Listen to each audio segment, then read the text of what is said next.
Hi friends, ఇవాళ cauliflower fry సింపుల్గా టేస్టీగా ఎలా చేయాలో చూస్తామా. ముందుగా ఒక గిన్నెలో సన్నగా తరుక్కున్న కాలీఫ్లవర్ వేసుకొని నీళ్లు వేసుకొని ఒక స్పూన్ పసుపు వేసుకొని బాగా ఉడుకుపెట్టి పక్కన పెట్టుకుందాం.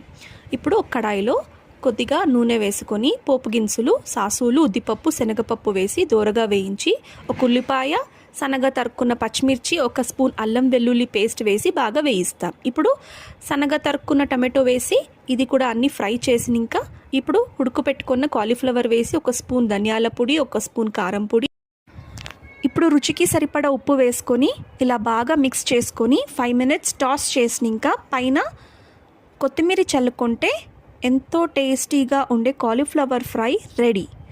ఇది సైడ్ డిష్గా ఎంతో టేస్టీగా ఉంటుంది. రసం, సాంబార్లోకి చాలా బాగుంటుంది.